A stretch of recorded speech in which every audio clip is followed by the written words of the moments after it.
Good afternoon. How much is a cup of rice? Which type, short one or long one? Short one, please. And how much do you measure a Congo of Gary? It's just 1,000 naira. Okay, measure that one too. Omohibo, do you have flour? I dey come. Please let me know so I don't just wait for nothing. Yes, I get am. Oh yeah, sell for me, I beg. I'm in a hurry. Abeg, let me quickly finish with these women. Please sell to her. We don't mind. We'll wait. I hope you're not buying much. Oh, not at all. Just a bowl of flour, that's all. Thank you. I don't understand. Flour? In a foodstuff shop. Do you sell flour? Don't worry, madam. I know what she wants. It's flour, but now flour them they call am. Even me, I don't know why. Auntie, sorry, did you mean flour? Because I'm an English teacher and that's what it's called. No, madam, I mean flour. And it's a language of catering.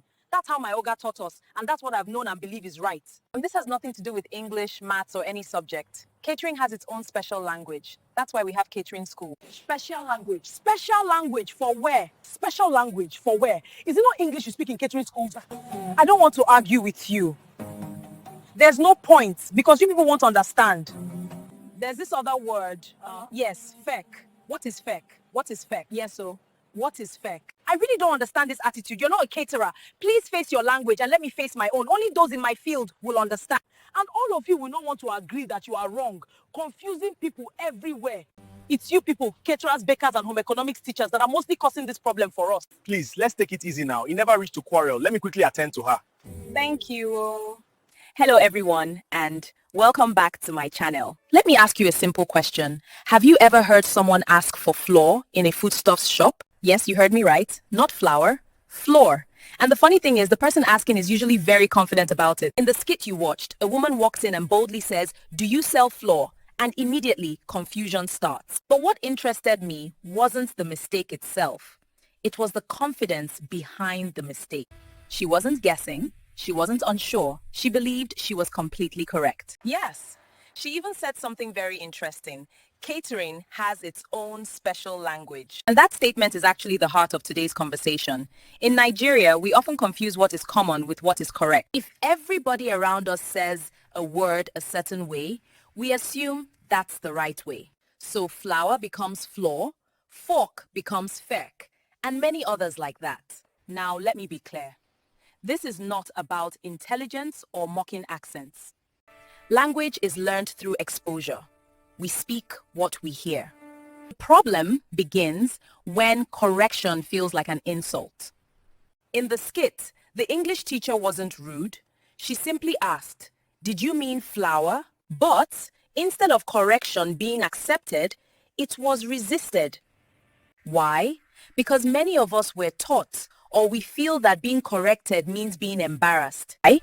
But correction is not an insult. It's an opportunity to improve. Please note that catering does not have a separate English language. Medicine doesn't. Engineering doesn't. They all borrow from English. So when we say floor instead of flour, it doesn't become correct. It only becomes common. And common is not the same thing as correct. Another thing the skit shows us is this. Sometimes we are more loyal to who taught us. The woman said, "That's how my Oga taught us, and that's what I know." That's honest. But growth starts when what we know is allowed to be updated. For those of you who may still be doubting or want to argue, please watch and listen to these short video clips. Flour everywhere and Household cake flour. This flour is well mixed. You're going to add wheat flour, 1 can of corn flour, Add 100 grams of wheat flour. Add 1 cup of all-purpose flour and add 500 grams of wheat flour, while 30 grams of flour. 100 grams of plain flour. Add a spoonful of flour. The Oyimbos who own the language and the substance say it is flour. Same sound with the beautiful plant, flour. All-purpose flour, rice flour, plantain flour, yam flour, beans flour. But we, the borrower and learner of the language, are claiming otherwise. Or flour inside, okay?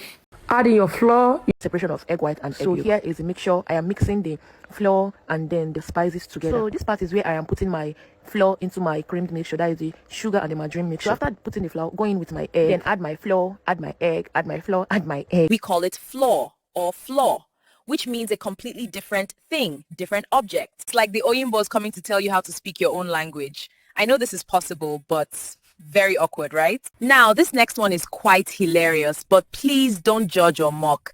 That's not my intention. What are you doing? I'm a trader. I'm selling market. What do you mean in a lemon market? What do you mean by you're selling market? You are a trader. I'm selling foodstuffs. You are selling what? Foodstuffs. You are selling foodstuff. Foodstuff. What do you mean by foodstuff? Rice and flour. Rice and flour. Rice and flour. What do you mean by flour? Flour for bakery. Okay, flour bakery. For bakery, for bread. You say flour. Flour, not like flour. Flour. Okay, flour for bakery. Okay, flour for bakery. Yeah. What do you mean by flour for bakery? What they that use to flour make cake. Okay, flour. Yes, That's it. Okay. Don't put flour. Flour means hibiscus flour, loose flour. They don't have flour.